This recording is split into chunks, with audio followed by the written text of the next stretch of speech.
Wapendwa baba zangu, wapendwa mama zangu, wapendwa kaka zangu, wapendwa dada zangu, kalumna na kanyanya zom kama murungi okunde bona.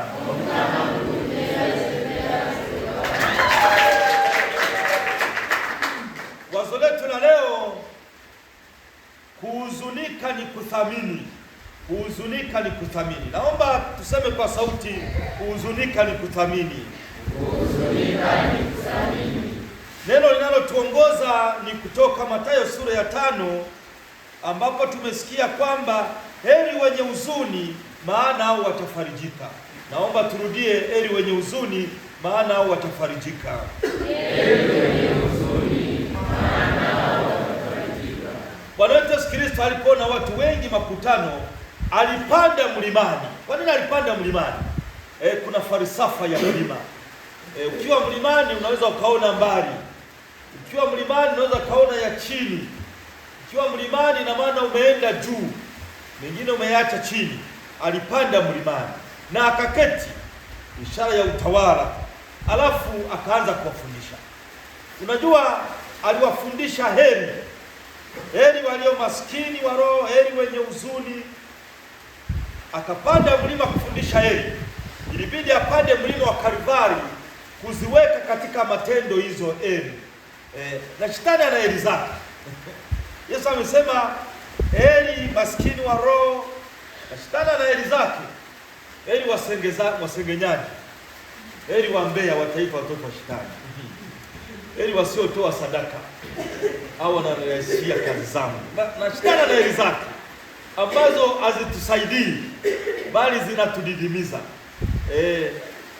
Yeye anakuja kuangamiza, lakini Yesu alisema, Yohana sura ya 10 mstari wa 10, nimekuja ili wawe na uzima tele. Shetani au mwizi huja kuiba, kuharibu na kuua.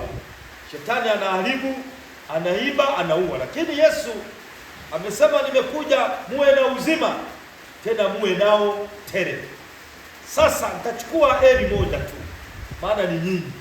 Heri wenye huzuni, maana hao watafarijika. Naomba tuseme heri wenye huzuni, maana hao watafarijika. Sasa inakuwaje huzuni ni heri?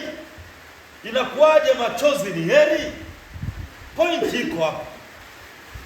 Kinachozungumziwa hapa ni sense of value.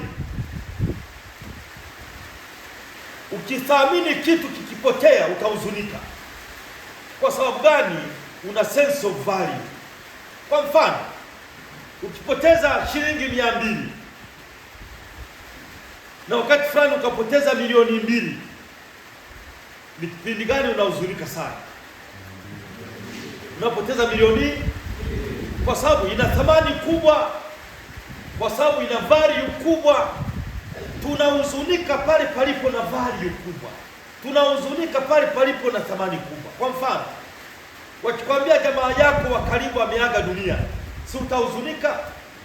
Je, wakikwambia Paziam Pari wa Bombay India ameaga dunia, utahuzunika? Paziam Pari wa India, Bombay ameaga dunia, utahuzunika? Sasa Paziam Pari wapi? Kwa sababu hauko karibu naye, kwa sababu haumjui na pengine hata humthamini. Lakini pale palipo na huzuni, ina maana kuna kuthamini, ina maana una sense of value. Hiyo ndio point kubwa. Kwa hiyo maneno yanayosema heri wenye huzuni, mimi ningeyabadilisha akasema heri wenye sense of value, heri wanaothamini. Maana ukithamini, ukipoteza utahuzunika. Katika Biblia, Hana hakuwa na mtoto, alithamini kuwa na mtoto mpaka akaanza kulia machozi, mpaka akahuzunika. Lakini kwa maombi yaliyochanganywa na machozi akapata mtoto Samueli, akapata faraja. Ndio maana inasema heri wenye huzuni, maana watafarijika. Tunaona watu waliohuzunika katika Biblia baadaye wakapata faraja. Sasa ili kuhuzunika kuna mambo matatu, points tatu. Wanaoandika mwandike. Kuna points tatu ili kuhuzunika, ili pawepo na huzuni kweli. Point ya kwanza, ni kutambua kwamba umepoteza, ni kutambua hapa kuna loss, kwamba umepoteza. Bila kutambua kwamba umepoteza uwezo ukahuzunika. Lazima utambue kwamba hapa nimepoteza. Na ndio maana unaona kuna watoto wadogo wanapofiwa na mzazi hawajui kinachoendelea. Nafikiri labda mzazi amelala, lakini ameshaaga dunia, hawatambui kwa sababu ya umri wao. Lazima utambue kwamba umepoteza. Point ya pili, kutambua thamani ya kitu ulichokipoteza, kutambua faida yake, kutambua manufaa yake. Usipotambua hilo uwezo ukajua kama umepoteza. Katika watu waliompinga Abraham Lincoln, alikuwa ni Stanton, alimpinga sana.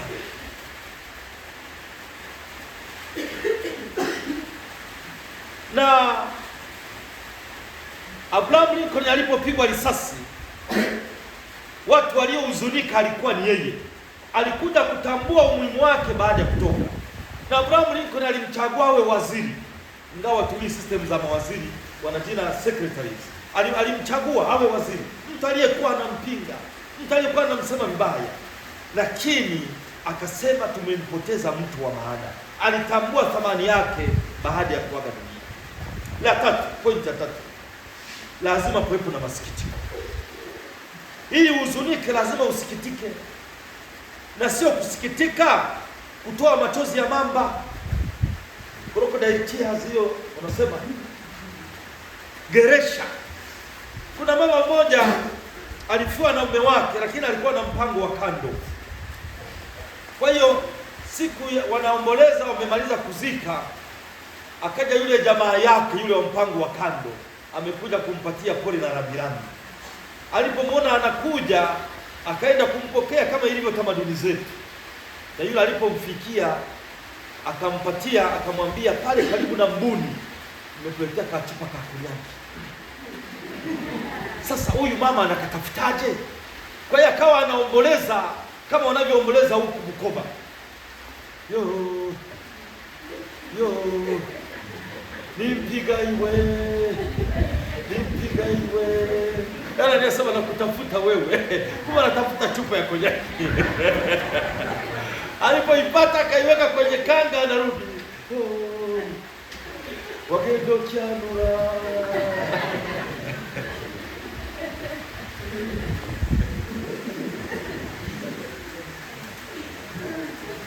Ili kuhuzunika lazima kusikitika, na kusikitika isiwe ni geresha. Kusikitika kweli. Ayubu, sasa ukisikitika, ukihuzunika, huzuni inadhihirishwa kwa namna hii. Kwanza, maombolezo. Kuna points tatu. Watu wanaomboleza ni huku Bukoba, wanapiga mayowe, wanapiga nduru. Kama imekufikia utaomboleza. Walikuwa katekista, wakati kuna misiba alikuwa anahubiri, anasema usisikitike sana, usiomboleze sana, sikuna ufufuko. Sasa akaja akafiwa na mtoto wake. Alikuwa anapiga mayowe kwa namna ambayo wanaume hawapigi mayowe. Unajua, jambo ulisikie kwa mwingine likikupata wewe likikupata wewe ndio unatambua. Unajua, tunapoenda kwenye misiba unakuta watu wengine ibada inaendelea lakini wanapiga soga. Ni kwa vile haiwahusu. Lakini angekuwa jamaa yake wa karibu wasingepiga soga. Wengine wanageuza viti, wanatazama, yani migongo inakuwa nyuma ya rutari na madhabahu.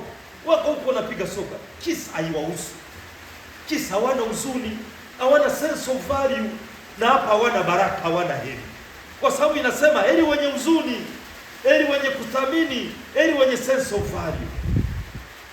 Kwa hiyo huzuni unajidhihirisha kwa maombolezo. Ndio maana Ayubu baada ya kupoteza watoto na mali na mifugo, akaraani hata siku aliyozaliwa. Akasema afadhali ningetoka tu, mimba ingetoka. Hata Mfalme Daudi ya Zaburi ya 51 alisema, nilitungwa mimba hatiani, baada ya kuhuzunika kwa kosa nililofanya. Ya pili ni kulia. Kwanza ni maombolezo, lakini kulia. Kuna watu wanapata huzuni hata hawawezi kulia. Kuna mama mmoja ilimchukua miaka 8 kupata mtoto. Sasa wakati wa kujifungua akawepo na matatizo, wakaondoa kizazi, wakamfanyia hysterectomy. Kwa mwanaume ni mastectomy. Sasa kata hivi vitu wakatoa, vingine kata mirija wakatoa.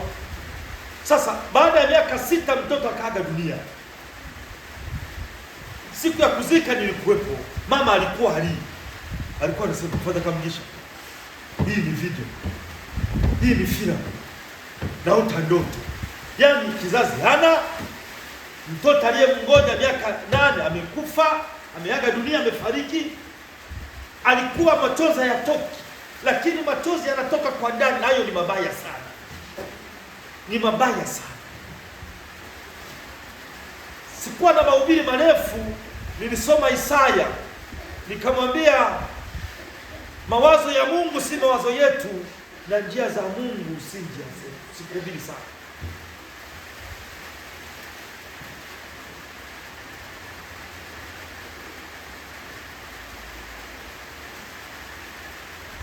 Na nikamtolea mfano wa jamaa fulani alikuwa anatafuta mahali pa kupata kivuli, ni jua kali. Sasa kaona mti mkubwa sana, akasema ngoja niende nikaketi pale chini, maana kuna kivuli. Sasa akawa anaongea yeye mwenyewe, akasema huyu Mungu ni wa maajabu. Huu mti mkubwa sana na upatia matunda madogo kama pipi. Si hii matawi yake ungestahili hata angepatia matunda yenye kilo 100. Huu mti ungestahili hata kilo 100 tunda. Wakati anaongea, tunda likamdondokea kichwani. Akasema Mungu ana hekima, ingekuwa na kilo 100 ningekufa. Mawazo ya Mungu si mawazo yetu, njia za Mungu si njia zetu. Ya tatu, kuonyesha huzuni wakati wa msiba. Ujirembui, hakuna kujisimatisha sana. Unaelewana? Ndio maana watu wengine wananyoa nywele, tamaduni za Wahaya. Juzi Jumapili tulikuwa na Ija, nimekutana na mama ambaye amefiwa na mama yake. Nimemzoea akiwa ametinga na nywele nzuri sana. Kila mara unaona nywele zake atoka saruni. Alikuwa amenyoa, ana kitu kama kisa amefiwa.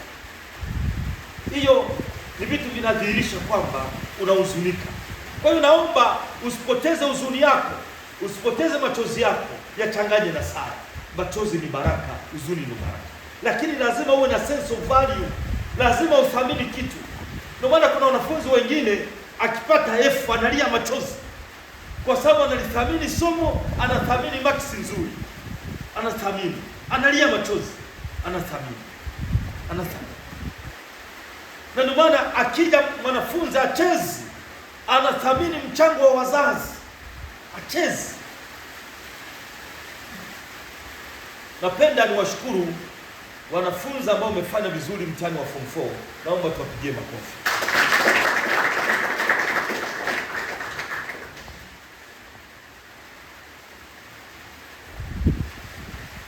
Tuna shule zetu za kanisa Katoliki na zenyewe zimefanya vizuri. Kuna shule moja Santa Chireus Secondary School, wanafunzi wote 93 wamepata division 1. Wanafunzi wote 93 wamepata division 1. Na hiyo ni private ya kanisa Katoliki. Na wanafunzi wote wa Rubia Seminary, wote waliokuwa Rubia Seminary wamepata division 1 wote. Ndio mambo yanabidi yawe hivyo, kuthamini elimu, kuthamini masomo, kuthamini muda. Una sense of value, unathamini muda, uchezi, unaamka mapema. Kuna wanafunzi wanalala, wanapitiliza. Mwambie jirani yako acha kitanda ili utande.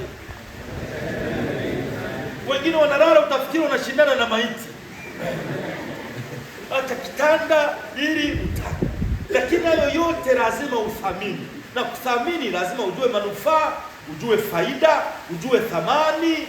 Kuna kesho haya matokeo yanakufuata, yanakufuata maisha yako yote, yanakufuata. Wataitisha cheti cha form 4, wataitisha cheti cha form 6.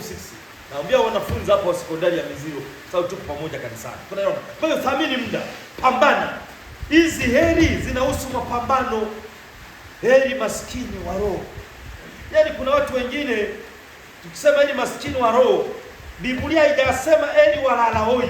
Imesema heri maskini wa roho, haijasema walala hoi. Umaskini wa roho sio lazima uwe mlala hoi. Kwa sababu ngoja nikwambie, sio kila umaskini ni utakatifu, na sio kila utajiri ni uuni. Unaona? Sio kila umaskini ni utakatifu, na sio kila tajiri kwamba amepata kwa njia ambazo sio halali. Hapana. Useme mimi nitaenda mbinguni kwa vile niko mlala hoi. Hapana. Tafuta pesa. Tafuta pesa. Biblia inasema heri walala hoi. Imesema heri maskini wa roho. Maskini wa roho ni maana yake ni nini? Wale wanaomtegemea Mungu. Ni wale ambao tumesikia somo la kwanza, mtafuteni Bwana yenye nyote mlio wanyenyekevu. Inaanza unyenyekevu, nina mali lakini namtegemea Mungu. Wote. Mungu hapendi ulala hoi. Ndio maana alimbariki Ibrahimu kwa mali, kwa punda, kwa farasi. Ila mali hiyo isikutenganishe na Mwenyezi Mungu. Mungu kwanza. Kwa hiyo ndio maana tendo la katika matendo yetu ya furaha tunasema Yesu alizaliwa Bethlehem. Tunaomba nini?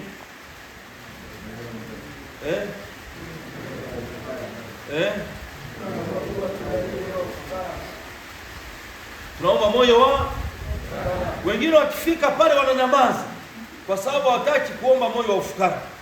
Lakini ufukara unaozungumziwa ni evangelical poverty. Ufukara kama sharing, kugawana. Kwa mfano, tunaishi ufukara kama fadhila nyumbani. Mtoto akileta kuni, asemi ni kuni zangu, ni kuni za wote, tunagawana. Ndio ufukara. Tunagawana, ni sharing. Ukileta maji, usemi ni maji yangu, hakuna kuyagusa. Tuna share.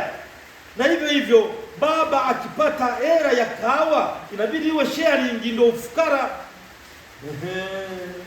Sasa wengine kupalilia mibuni ni mibuni yetu. Kulima magugu ni mibuni yetu. Kuvuna kahawa zetu. Kuanika kahawa zetu. Siku ya kuuza kahawa zangu. Sasa hapo huo sio ufukara. Huo ni uchoyo. Kwa hiyo ufukara una maana ya kunyenyekea Mungu, kumtanguliza Mungu, lakini ina maana ya kugawana, sharing. Ndio maana ya ufukara. Nyote mnasaidiana.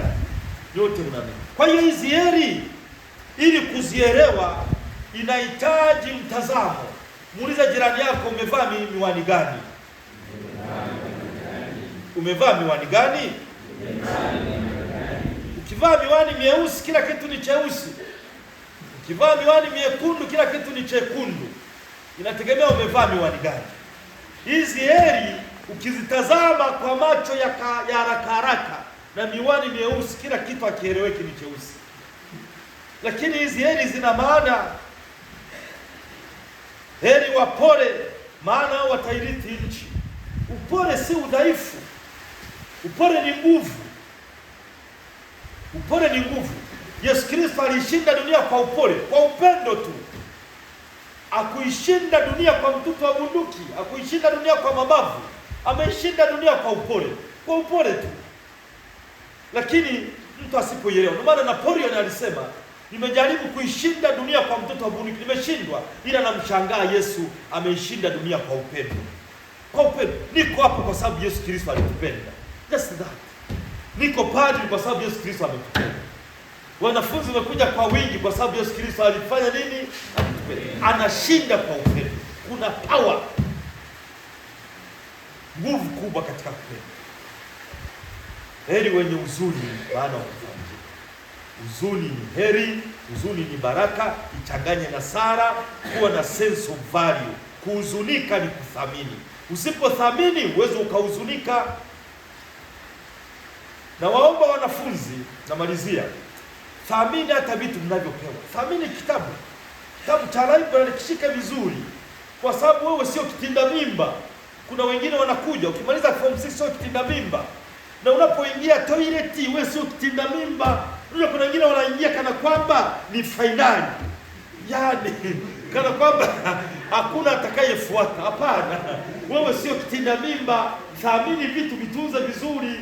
Kitanda unachokilalia kuna mwingine atakuja kukilalia, kitunze vizuri. Sio unakuja kulala unasoma soti unajangusha pale. Hapana, unaharibu. Kuwa na sense of value. Hivyo vitabu unavyovitumia kwenye library, kuna wengine wanakuja nyuma yako. Kama uko form 6 unaliko form 1, wewe sio kitinda mimba. Bado miaka mingine wengine wataendelea kuja. Cha muhimu kuwa na sense of value. Heshimu vitu. Hata vitu vyako viheshimu. Heshimu, yani kiatu, mzazi anakulia kiatu wiki moja tu, unapita hata kwenye maji. Uwezi ukapita kando, unaona dimbwi la maji, lakini unaingia mzima.